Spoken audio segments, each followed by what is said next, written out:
اللہ ابن عمر فرماتے ہیں نبی صلی اللہ علیہ وسلم نے ارشاد فرمایا الصیام والقرآن یشفعان للعبد. اب دیکھیں فرمایا رمضان اور قرآن دونوں بندے کی شفاعت کریں گے.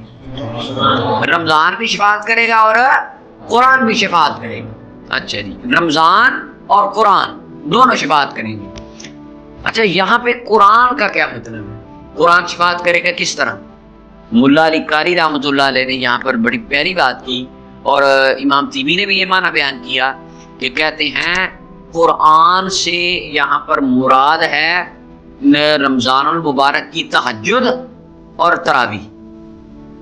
تہجد اور تراویح. اس کی وجہ دیکھیں اس آگے حدیث کے لفظ بتا رہے کہ یہاں پہ مراد تراویح ہے. کس طرح؟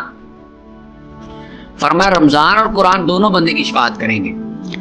رمضان کہے گا اے میرے رب میں نے اس کو کھانے پینے سے روکا اور دن کے وقت مختلف طرح کی شہوات سے روکا. فشفعنی فی, میری شفاعت اس کے حق میں قبول فرما, یعنی اس کو بخش دے. اور قرآن کہے گا میں نے اس کو نیند سے روکا رات کے وقت. اب دیکھیے عام روٹین میں ہم جو قرآن پڑھتے ہیں وہ رات کو نیند قربان کر کے نہیں پڑھتے.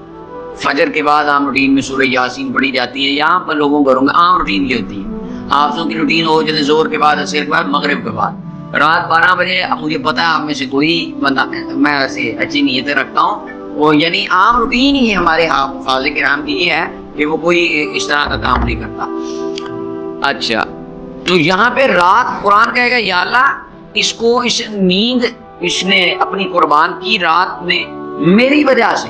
کیا مطلب؟ یہ رات کو کیا کرتا رہا؟ تہجد کی نماز, قیام اللیل کرتا رہا, تراویح کی نماز پڑھتا رہا, تہجد کی نماز پڑھتا رہا.